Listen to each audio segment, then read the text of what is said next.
Hello students, स्वागत है आप सभी का वोल्केनो आईएएस के डेली करंट अफेयर के डिस्कशन में। तो आज का जो करंट अफेयर का डिस्कशन है उसे हम स्टार्ट करते हैं स्टूडेंट्स। सबसे पहले अगर हम बात करें, हम आपसे जो कल हमने क्वेश्चन पूछा था उसके बारे में, तो हमने आपसे पूछा था कि लद्दाख के अंदर अभी रिसेंटली जो जीआई टैग है वो दिया गया है। तो जो लद्दाख का पहला जीआई टैग है वो किसे दिया गया है? तो स्टूडेंट्स उसका राइट आंसर है रक्त से कार्पो एप्रिकोट के बारे में। जो खब्बानी होते हैं वो काफ़ी ज़्यादा उगाए जाते हैं लद्दाख के अंदर में, बेसिकली जो कारगिल का रीजन है वहाँ पे।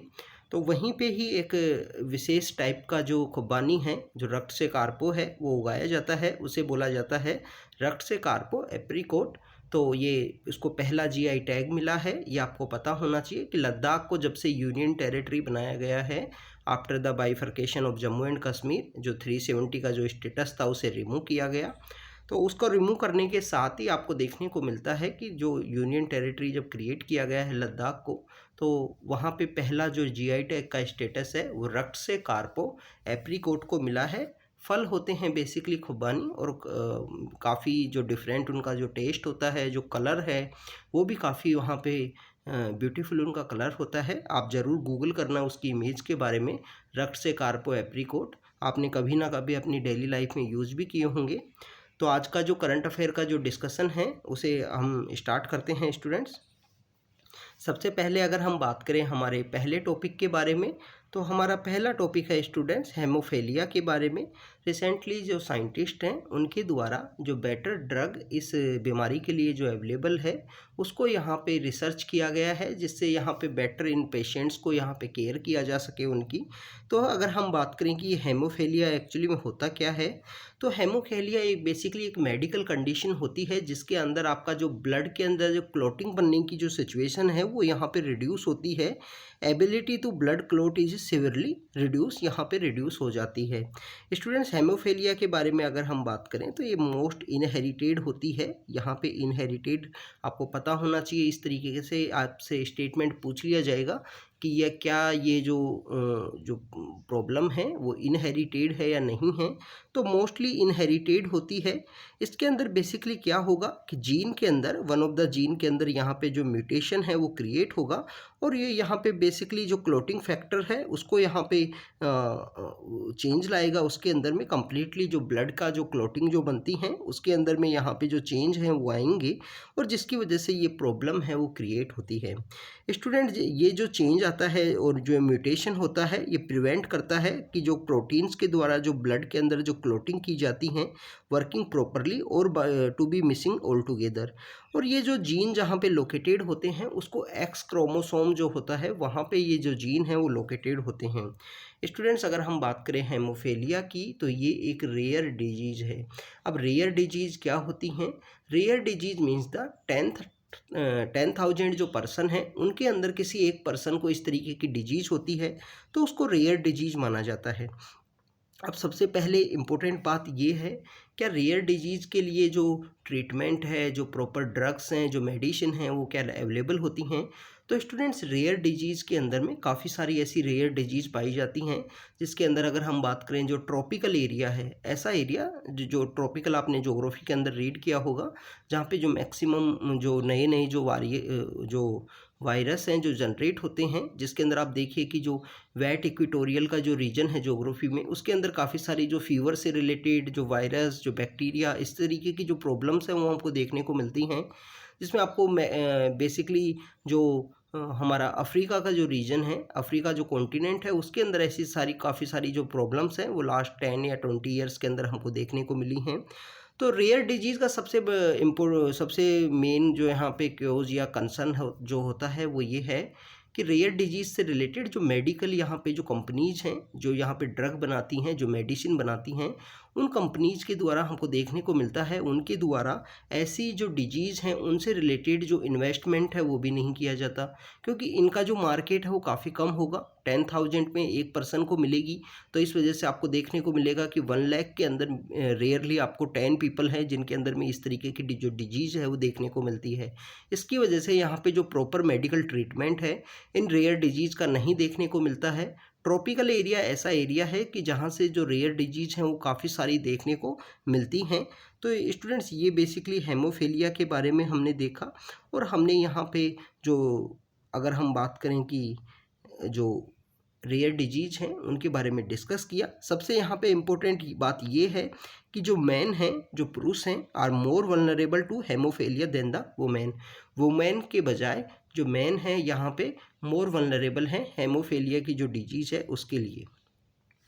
स्टूडेंट्स अगर हम बात करें नेक्स्ट टॉपिक की, तो नेक्स्ट टॉपिक है इन्वेजिव मजल स्पीसीज के बारे में। बेसिकली ये एक इन्वेजिव स्पीसीज है जिसकी वजह से काफ़ी सारे जो हमारे फिशरमैन हैं उनके द्वारा शिकायत की गई है, उनके द्वारा रिपोर्ट किया गया है कि इस तरीके की स्पीसीज की वजह से जो उनके जो प्रॉन्स हैं, जो उनके अगर हम बात करें जो सी फूड के लिए काफ़ी सारी अलग जो स्पीसीज हैं, उनको बेसिकली एक थ्रेट है वो क्रिएट हो रहा है इस डिजीज़ की वजह से। अगर हम बात करें इन्वेजिव मजल डिजीज़ की, इन्वेजिव मजल स्पीसीज की बेसिकली, तो ये स्पीसीज नेटिव है हमारी जो लैटिन अमेरिका है, जो हमारा जो सदर्न अमेरिका है उसके लिए ये नेटिव है। बट यहाँ पे जो ब्लास्ट वाटर जिसको बोला जाता है, जो शिप के थ्रू एक एरिया से दूसरे एरिया में लाया जाता है, उस शिप की वजह से ये दूसरे एरियाज़ के अंदर स्प्रेड होती हैं इस तरीके की इन्वेजिव जो मजल स्पीसीज हैं, इन्वेजिव जो काफ़ी सारी स्पीसीज हैं। स्टूडेंट्स यहाँ पे अगर हम देख करें कि जो ये बेसिकली ये मजल हैं ये इन्वेड करते हैं टाइडल जो वेटलैंड है उसको, यहाँ पे बेसिकली इनके द्वारा इन्वेड किया जाता है। अब आप टाइडल वेटलैंड के अंदर आप देखिए कि इनके द्वारा कौन कौन से एरियाज़ को इन्वेड किया गया है, जिसके अंदर है वेमनाड है जो केरला के अंदर लोकेटेड है। तो केरला के अंदर वेमनाड के अंदर इन्होंने अटैक किया था। इसके अलावा और भी बहुत सारे जो पोर्ट हैं जहाँ पे शिप के द्वारा जो वाटर है वो लाया जाता है, वहाँ पे इन स्पीसीज का जो नंबर है वो कंटिन्यू इंक्रीज हो रहे हैं।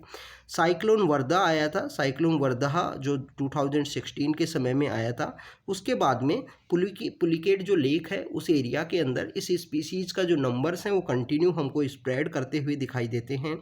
ह्यूमन इंटरफेरेंस जो वेटलैंड्स में पोल्यूशन एंड द नेचर के जो एक्शन हैं वो ट्रिगर करते हैं इस स्पीसीज़ को यहाँ पे रैपिडली इंक्रीज करने में। अगर हम बात करें कि इस स्पीसीज़ का जो मेन थ्रेट है वो क्या है, ये मिजल स्प्रेड यहाँ पे like a carpet over the river के बॉटम में, ये कारपेट के रूप में स्प्रेड होते हैं और प्रॉन्स को यहाँ पे प्रिवेंट करते हैं कि ग्रेजिंग और burying themselves in the sediments. It spread is wiping out the locally prevalent जो येलो जो कार्प्स हैं यानी ग्रीन मसल्स हैं उनको भी ये वाइप आउट करते हैं। तो आप देखिए कि एक इन्वेजिव स्पीसीज किस तरीके से वर्क करती है। जो लोकल यहाँ पे स्पीसीज़ हैं, जो लोकल यहाँ पे जो इनके तरीके की जो स्पीसीज़ जो मजल स्पीसीज़ पाई जाती हैं उनको भी ये यहाँ पे वाइप आउट करते हैं, प्रॉन्स को भी ये इफेक्ट करते हैं। तो ये हमको यहाँ पे इनका जो मेन थ्रेट है वो देखने को मिलता है इन्वेजिव स्पीसीज़ के द्वारा। ये आपका एनवायरनमेंट का टॉपिक है उसमें पूछ लिया जाता है।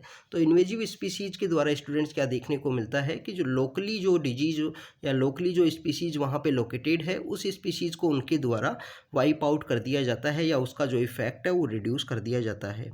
स्टूडेंट्स अगर हम बात करें नेक्स्ट टॉपिक की, नेक्स्ट टॉपिक है अहिल्याबाई होलकर के बारे में।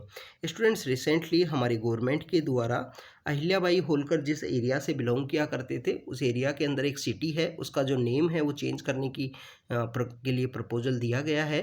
तो आप बेसिकली आप कमेंट सेक्शन के अंदर बताना कि कौन सा ऐसा सिटी है या टाउन है जिसको बेसिकली जो रीनेम किया गया है गवर्नमेंट के द्वारा जो प्रपोज किया गया है।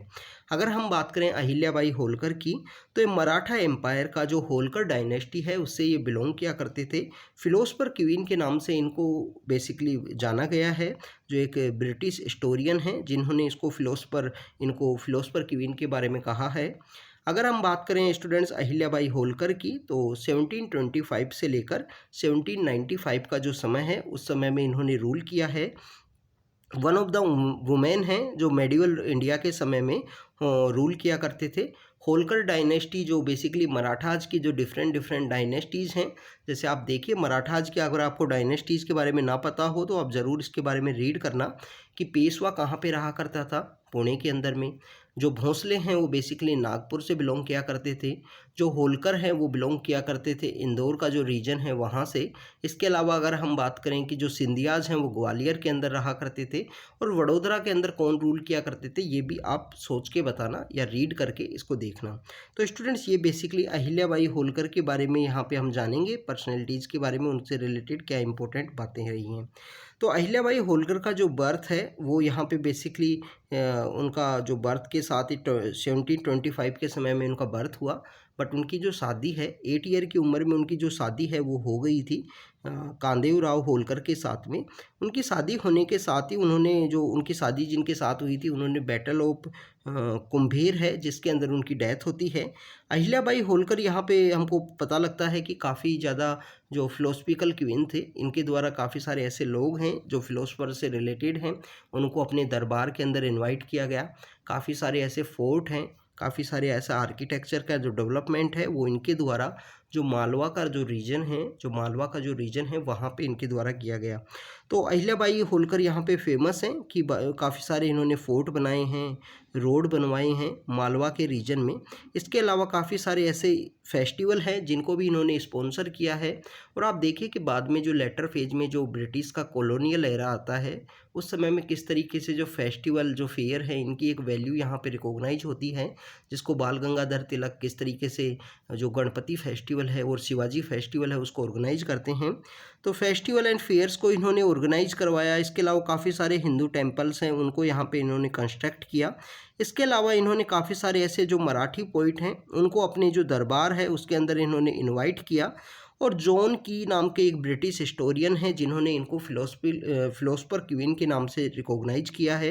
बेसिकली फिलोसफर क्वीन के नाम से रिकॉग्नाइज इस वजह से किया है कि इनके द्वारा जो काफ़ी सारे जो अगर हम बात करें जो लिटरेरी सेक्टर से रिलेटेड जो पीपल्स हैं उनको इन्होंने पेट्रोनाइज किया था।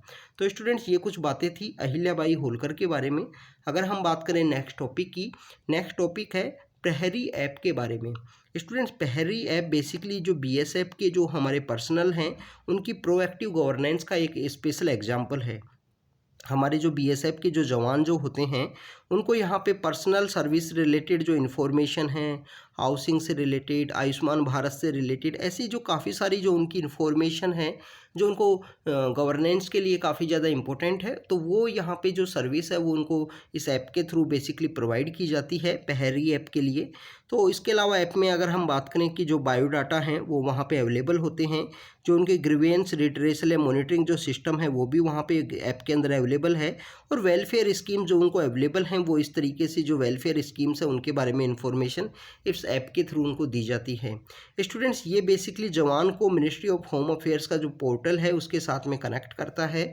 तो अगर हम बात करें प्रहरी ऐप को जो बीएसएफ जवान्स को दिया गया है और लेटर फेज में हो सकता है कि इसको जो और भी हमारी डिफेंस फोर्सेज हैं उनको यहाँ पे इसको प्रोवाइड किया जाए। अगर हम बात करें स्टूडेंट्स बीएसएफ की, तो यहाँ पे बेसिकली बीएसएफ जो पाकिस्तान के साथ हमारा बॉर्डर है और बांग्लादेश के साथ जो बॉर्डर है उसको यहाँ पे प्रोटेक्ट करता है। आप देखिए कि सुंदरबन में तो इनके द्वारा काफ़ी सारा जो रोल है वो प्ले किया जाता है। सुंदरबन में किस तरीके से इनके द्वारा बॉर्डर को प्रोटेक्ट किया जाता है, क्योंकि सुंदरबन बेसिकली एक मार्सी लैंड होने की वजह से जो टोपोग्राफी और डिफरेंट होने की वजह से। इसके अलावा आप देखिए कि डेजर्ट का जो टोपोग्राफी है, जो डेजर्ट का जो एरिया है वहाँ पे इनके द्वारा जो कैमल्स हैं वो यूज किए जाते हैं अपने पेट्रोलिंग के लिए। तो बीएसएफ की अगर हम बात करें, बांग्लादेश और पाकिस्तान बॉर्डर को यहाँ पे गार्ड करने के लिए इस फोर्स को बनाया गया। लेटर फेज में 62 का हमारे यहाँ पे वॉर होता है। तो 62 का जो वॉर होता है उसके बाद में इस बेसिकली 1962 का वॉर के अंदर बेसिकली इंडिया को यहाँ पे काफ़ी सारा लॉस हुआ था। बैटल ऑफ रेजांगला और काफ़ी सारी जो बैटल्स लड़ी गई हैं। उसके बाद में 1965 के समय में इस बैटल को इस जो हमारी डिफेंस फोर्सेज की एक विंग है बीएसएफ बॉर्डर सिक्योरिटी फोर्स, उसको क्रिएट किया गया। मिनिस्ट्री ऑफ होम अफेयर्स के अंडर में आती है और काफ़ी सारे ऐसे अगर हम बात करें कि काफ़ी सारे ऐसे मूवमेंट हैं जिसमें इन्होंने कंट्री को प्रोटेक्ट किया है। कंट्री को चाहे 1971 का वॉर हो, बैटल ऑफ लोंगेवाला हो, काफ़ी सारे ऐसे मूवमेंट हैं जिन्होंने इन्होंने अपनी वैल्यू और सेक्रीफाइस को यहाँ पे शो किया है। जिसके अंदर अगर हम बात करें यूएन मिशन भी ऐसे मिशंस हैं जिनके अंदर इन्होंने पीस कीपिंग फोर्स के रूप में काम किया है।